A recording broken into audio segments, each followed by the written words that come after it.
Real YouTubists have a problem that he will share with all of you. I don't think that he was the right word to use there, but oh, I should turn off this. And wait, how do I do this? This and this? Does that look better? No, that doesn't look better. What do I do? How do I normally do this?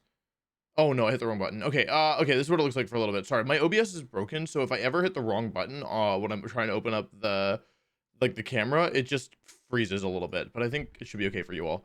Hello everybody. Anyway, what's going on?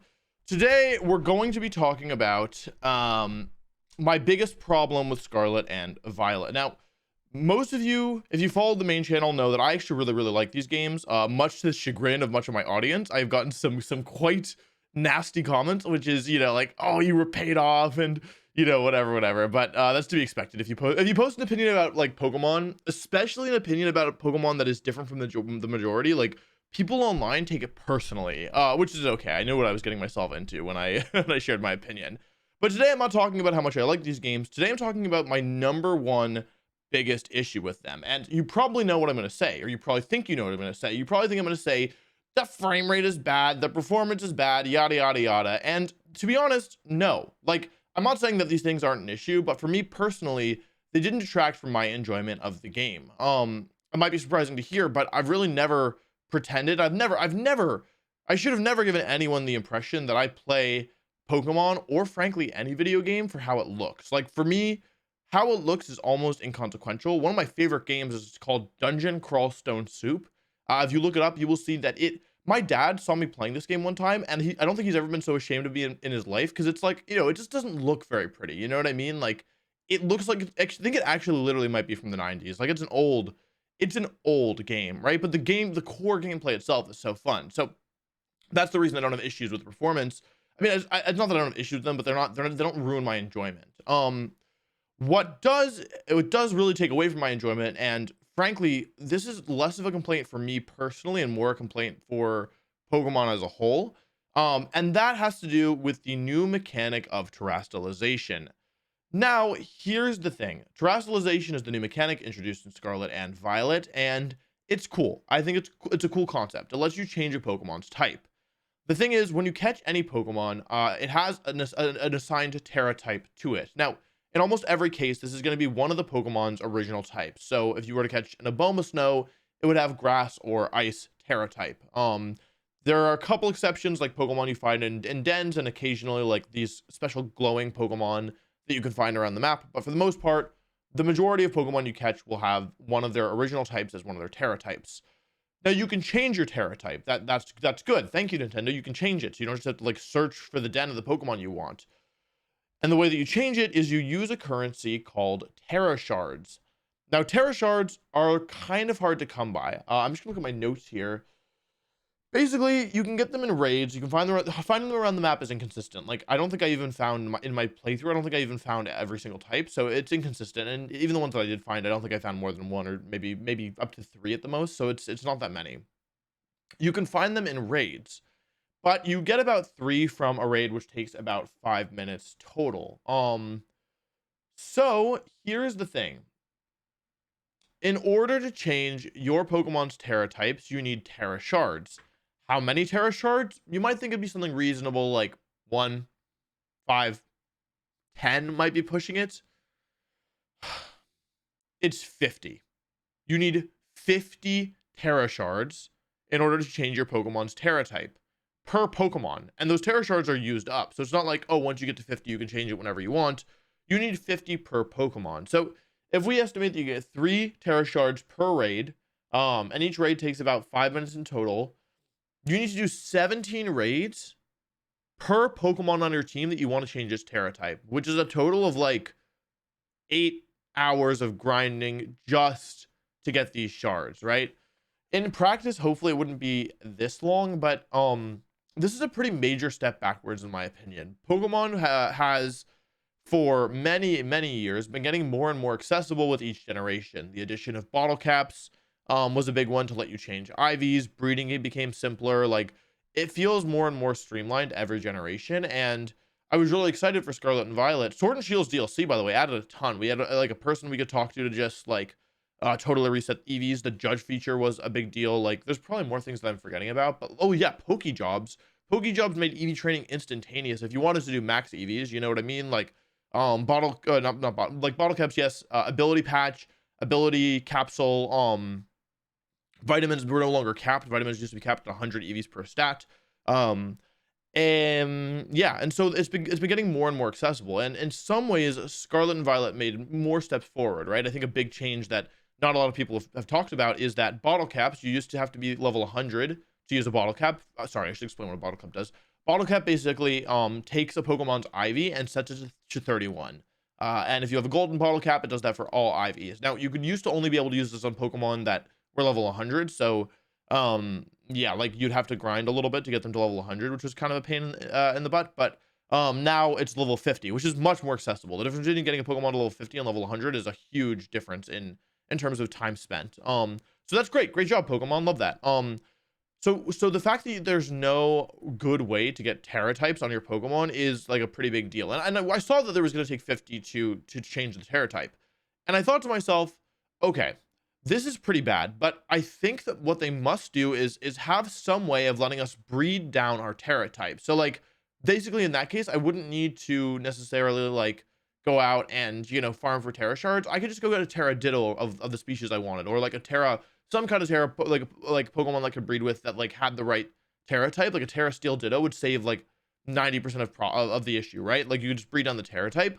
That's not the case. You cannot breed down Terra type. The only ways to get a Pokemon with the Terra type that you want is via finding it in the wild in a den, which is, I think, inconsistent. I don't think that that's like a thing that works. Like I don't know, like that doesn't seem like it's a consistent strategy to me.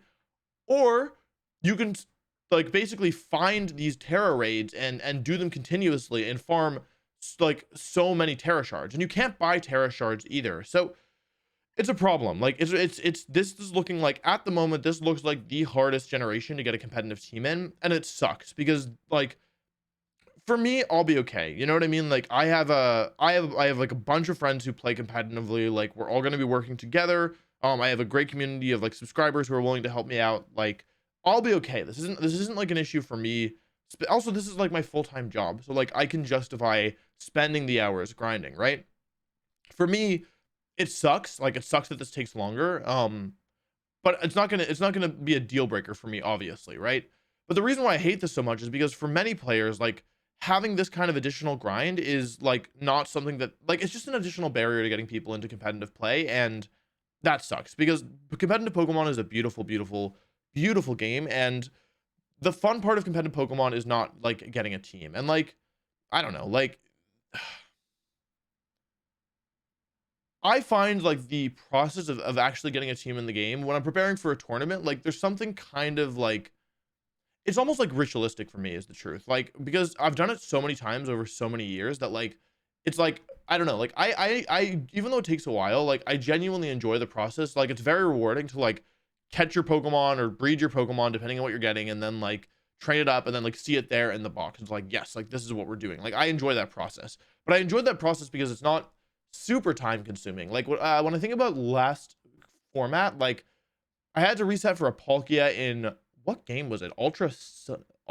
Omega Ruby, I think it was Omega Ruby. I think that was the only game I had that could get Palkia.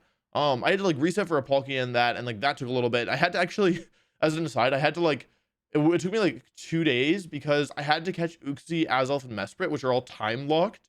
And like in order to unlock Palkia in the game. And though, yeah, like so it took a little bit. That was a kind of a funny experience. And like in the end, like I got like a Palkia with like 0 speed IV and like it was like 20 attack IV. I was like, this is good enough.